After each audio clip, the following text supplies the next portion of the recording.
Thank you for tuning in and welcome back to Home Selling Tips. In today's video, we're taking a look at 10 things home sellers should never, ever answer. My name is Andrew Finney. Please consider me your real estate geek. I am always here to help. If you have any questions about this video, or if you simply want to say hi, my contact information is in the show more description below and on the back side of every video. So let's lead in about the 10 things that home sellers should never answer. So the most popular question, and if you've ever sold a home, you've probably come across this before. If you get into a room with a buyer or the buyer's agent, they're probably going to ask you, so why are you selling?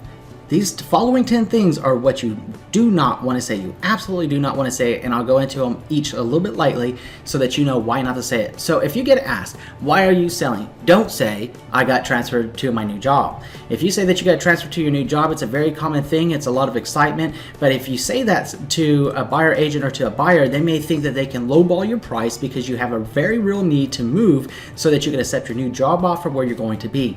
If you do that, just be forewarned that it could come back to bite you. Number 2 is our family needs a bigger house. If you say that your family needs a bigger house, that may be an indication to the prospective buyer that the house that you're living in now is too small. And if they think it's too small, then they're going to just bypass it and start considering and thinking to themselves, maybe we need a bigger house too. So don't say that one either. Number 3 is now that our children have left, we're ready to downsize. If you say that, now that the children are left and maybe left the nest, so to speak, and your empty nesters looking to downsize, if you say that to a prospective buyer or buyer's agent, they may be thinking now the house is too big, too difficult to maintain, and they might be wanting to look for a smaller home themselves. So whatever you say, just keep in mind that it's kind of projecting your thoughts and that it's going to be taken in by another person that's going to start wondering the same thing about why you're selling your home. So going into thing 4 not to say is actually we need a smaller mortgage payment. If you say that you need a smaller mortgage payment, then that's an indication that your house is too expensive and that it's going to come with financial burdens and stressors. In addition to that, they're going to feel a savvy buyer agent's probably going to tell the buyer, hey, you might be able to get this for a little bit less, because if they need a smaller mortgage payment,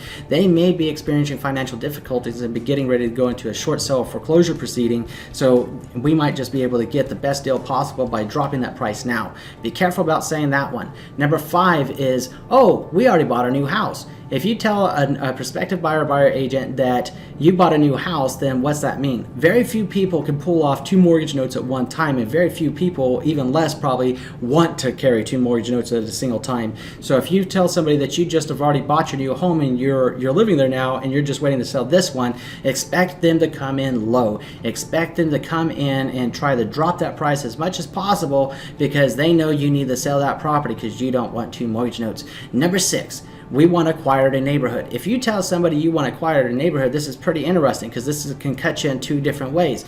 On one side, it can cut you because if you got somebody that's looking for a quiet neighborhood, then it's automatically going to shut them out and tune them out to your home, even though it's a great area. The other thing is, what happens if you have people that like being in the center of attention and like the activity, and they say that you want to acquire a neighborhood, but maybe it's too much quiet for them still. Quiet is subjective, so let them make up their decision of what they think is quiet while you keep your opinion to yourself about what is quiet to you.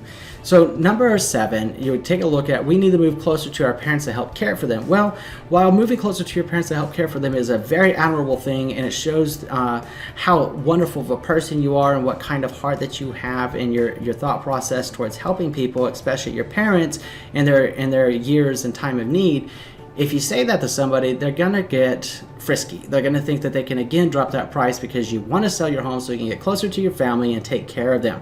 And not knowing exactly if there's any medical conditions involved there, they're going to want to take advantage of that opportunity as well. So number 8, my back problems make it too difficult for me to go up and down the stairs. If you say you got back problems, knee problems, shoulder problems, whatever, and the stairs are an encumbrance, it's again going to make a buyer think, well, why the heck do I want a 2-story, or why do I want a home with a basement if I'm going to have to go up and down the stairs? What happens if I live here for a long time, or my knees go bad, or my back goes bad? Maybe I don't want that issue either, and they're going to start looking for a single story instead of buying your home. So number 9 is our utility bills are too high. They're through the roof. They're costing us all kinds of money. If you say that your utility bills are too high, then they're going to start wondering if they can afford your utility bills. And if you're saying that they're too high for you, then they're going to wonder, is this house energy efficient? Do they have Energy Star rated appliances? Is everything everything sealed and caulked correctly? Do they have the right type of insulation on this house? You can see how that can easily snowball into a huge amount of other questions that wouldn't otherwise likely arise.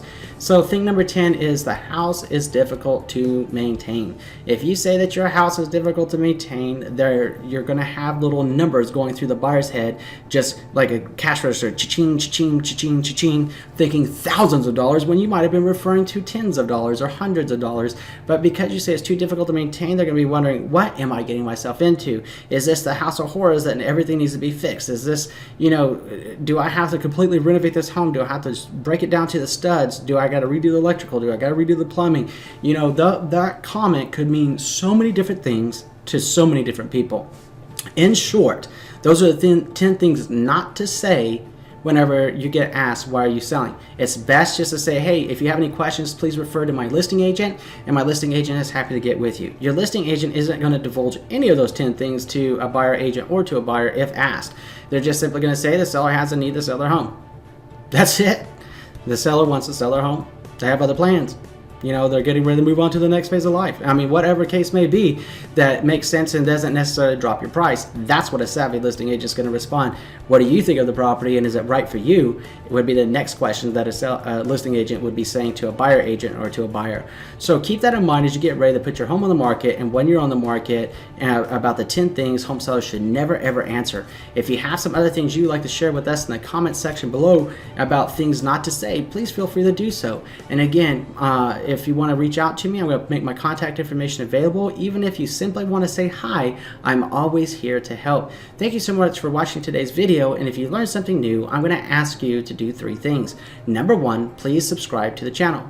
Number 2, please like the video. And number 3, please share this video around with someone you know is going to be able to help. Thank you so much for watching today. We'll see you next week with another episode of Home Selling Tips. Enjoy a fantastic day.